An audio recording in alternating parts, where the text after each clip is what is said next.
Ésaïe 30, verset 15, le Seigneur dit, c'est dans le calme, c'est dans la tranquillité, dans la confiance que sera votre salut, que sera votre force. Les esprits qui s'opposent à la paix, c'est les troubles, la confusion, c'est l'inquiétude. Quand votre cœur est troublé, vous favorisez l'atterrissage de démons. Quand votre cœur est en paix, le Saint-Esprit vient atterrir. Dieu agit. Jésus dit lui-même, c'est pas parce que ça nous go, il dit, votre salut, votre délivrance se trouve dans votre tranquillité et votre silence intérieur.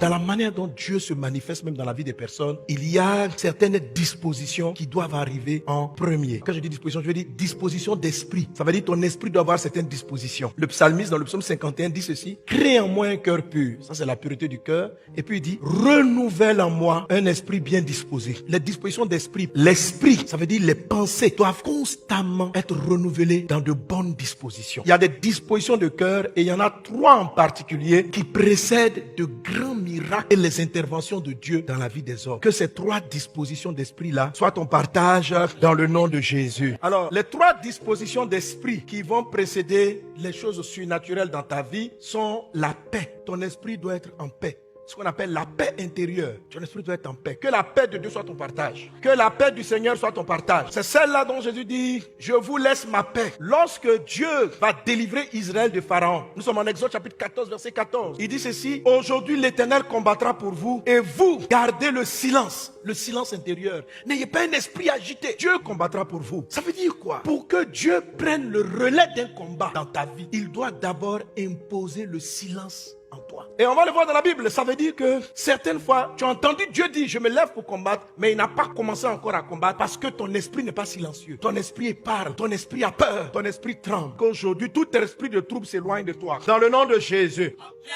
Ésaïe 30, verset 15, le Seigneur dit, c'est dans le calme, c'est dans la tranquillité, dans la confiance que sera votre salut, que sera votre force. La disposition qu'on appelle la paix prépare au miracle. Il faut la paix. Les esprits qui s'opposent à la paix, c'est les troubles, la confusion. Quand vous n'avez pas la paix, quand vous êtes troublé, l'opposé de la paix, c'est le trouble, c'est l'inquiétude. Quand votre cœur est troublé, vous favorisez l'atterrissage de démons. Quand votre cœur est en paix, le Saint-Esprit vient atterrir. Dieu agit. Jésus dit lui-même, c'est pas parce que ça nous go, il dit, votre salut, votre délivrance se trouve dans votre tranquillité et votre silence intérieur. Donc peut-être que ton miracle n'a pas encore eu lieu parce que tu es trop agité dans ta tête. Que Dieu calme la mer agitée en toi. Amen.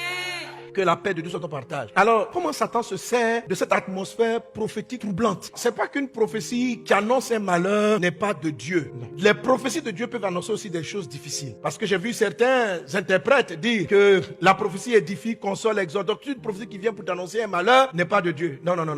Pas forcément, c'est pas vrai. La plupart même des prophètes et des prophéties qui annoncent le futur n'annoncent pas les bonnes choses. Parce qu'il y a beaucoup de catégories de prophètes. Il y a les nabis, il y a les nébir. Un prophète nébi, généralement, ce qu'il annonce, c'est pas bon même. On a Agabus. Il est venu dire qu'il va voir la famine. Ça, c'est une bonne nouvelle. Il est venu annoncer à Paul qu'on allait l'emprisonner. C'est pas une bonne nouvelle. Ces hommes-là ne sont pas là pour effrayer, mais pour édifier l'église afin que l'église soit forte face à l'adversité. Il y a des temps difficiles qui arrivent, mais soyez forts et non pas peureux. Alors, quand Dieu annonce des temps difficiles, un esprit peut venir s'immiscer dans la prophétie ou va s'immiscer dans l'interprétation de la prophétie pour que, au lieu que tu aies les bonnes dispositions pour permettre la protection de Dieu, pour permettre l'orientation divine, si tu cèdes à ces pensées de trouble, tu vas favoriser le problème et il va te détruire. Il faut que vous soyez sereins pour que les bons desseins de Dieu s'accomplissent. Jésus dit en Matthieu 24, verset 6, vous entendrez parler de guerre et de bruit de guerre. Gardez-vous d'être troublés, car il faut que ces choses arrivent, mais ce ne sera pas encore la fin. Vous entendrez parler de guerre et de bruit de guerre. Gardez-vous d'être troublés. C'est-à-dire que si tu entends qu'il va y avoir la guerre, il faut faire une chose. Il faut garder ton cœur. Quand tu dis à quelqu'un, gardez-vous d'être troublés. Ça veut dire que, parce qu'il dit en Jean chapitre 4, que votre cœur ne se trouble pas et ne s'alarme pas. La ville était vide.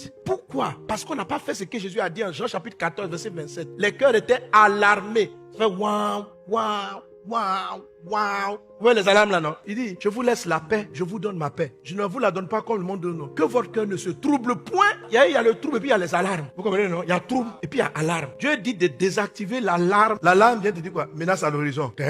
Menace à l'horizon. Menace à l'horizon. Dieu dit, la paix de Dieu doit éteindre les alarmes dans le cœur. Que votre cœur ne se trouble pas. Quelqu'un va dire, non, parce que je ne suis pas troublé. On a vu alarme quand même. Que ton cœur ne s'alarme point. Il y a une différence entre alarme et puis réveil. Quand dans ton téléphone, tu mets le réveil, c'est pour te réveiller. Ça, c'est une bonne chose. Mais l'alarme, c'est pour t'avertir d'un danger. Donc, quand dans ta voiture, il manque de l'huile ou quelque chose, il y a l'alarme qui se lève.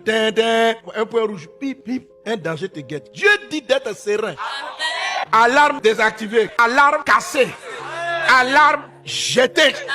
En Côte d'Ivoire ici, dès qu'on dit élection, il y a une alarme. Tendant, jour moins 30, jour moins 25. C'est-à-dire que quand on approche du 25 octobre, là, déjà les gens sont traumatisés par l'histoire du pays. Tu vas dans un pays comme la France, et puis tu dis, je vois, le pays sera embrouillé. Les Français même te regardent, ils disent quoi? Parce que depuis la Deuxième Guerre mondiale, ils savent pas de quoi tu parles. Nous, la plupart, on a vécu ça en live. Donc, on a mené des alarmes dans nos cœurs. On les a activées. Quand la période de l'élection arrive, faut te réveiller. Tu as compris? Parce que Côte d'Ivoire, élection égale problème. Mais cela n'aura plus lieu dans le nom de Jésus.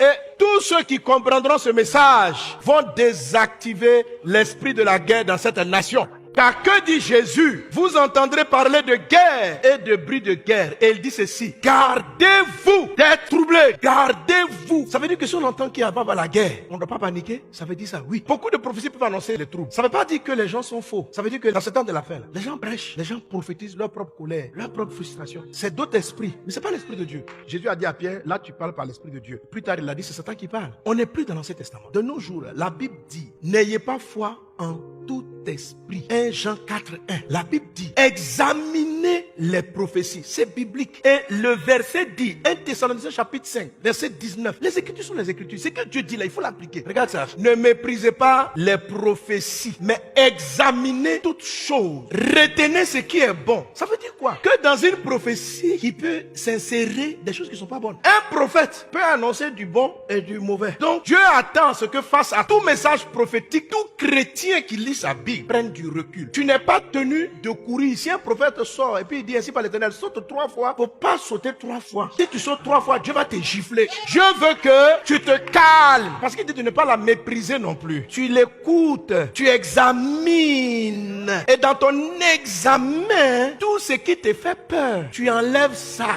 Parce que tant que tu as peur, tu ne peux pas entendre ce que Dieu dit. Tout ce qui est bon, est-ce que la peur est bonne? Non. Alors quand la Bible a fini de vous dire ça, pourquoi nous voulons faire autre chose? Quelqu'un se lève. Yeah, tu m'as parlé. On dit oui, Dieu t'a dit quoi? Aujourd'hui, levez-vous tous à 2h30. Toi aussi tu te lèves. Est-ce que Dieu n'aime pas ton réveil? Parce que tu n'as pas pris le temps d'analyser. Tu n'as pas pris du recul. Dieu apprécie ceux qui prennent du recul et qui disent Saint-Esprit. Quelqu'un dit de ta part que tu veux que je me réveille à 3h33. Est-ce que cela vient de toi? Si ça vient de toi, donne-moi la paix. Si ça vient pas de toi, à 3h33 même je n'ai qu'à dormir. Alors, derrière certaines prophéties se cachent des esprits de peur. La prophétie peut être juste, mais derrière, il faut que toi, quand tu écoutes la prophétie, tu prennes du recul et tu enlèves l'ingrédient peur, tu enlèves l'ingrédient inquiétude pour commencer à entendre Dieu. Tant que tu as peur, tu ne peux pas discerner le vrai du faux. Alors, tu examines et tu retiens ce qui est bon. Quelle est la menace si je suis troublé quand j'entends qu'il y a des bruits de guerre? Ce qui peut arriver, c'est que le bruit ne sera plus un bruit. Ça va devenir une réalité. Avant, c'était juste un son. Jésus n'a pas dit vous allez avoir la guerre. Il dit vous allez entendre. On n'a pas dit on va tirer sur vous. Il dit vous allez entendre. On n'a pas dit que la guerre est dans ta maison. On dit tu vas entendre parler de la guerre et tu vas entendre des bruits. Mais il faut te garder d'être troublé. Qu'est-ce qu'il est en train de dire? Ce bruit-là, si ton cœur est troublé, le bruit ne sera plus un bruit. Ça va devenir une réalité. Si vous ne gardez pas votre cœur pendant qu'on vous annonce une guerre et que tu es troublé, ton trouble appelle la guerre. La guerre sera plus un bruit. La guerre va rentrer dans ta maison. Si une prophétie annonce un malheur et que tu as peur, le malheur ne sera plus un bruit du prophète. Le malheur sera une réalité. La peur attire le mal. Donc, fais en sorte que tu n'aies pas peur pour que la guerre là soit un bruit. C'est un bruit. Comme un tonnerre lointain. Maintenant, si le tonnerre gronde de loin et que toi tu as peur ici, ta peur est en train de dire viens chez moi. Viens. Tu es trop lointain. Viens tonner dans ma chambre. Que Dieu te garde. Amen. Que Dieu te protège. Amen.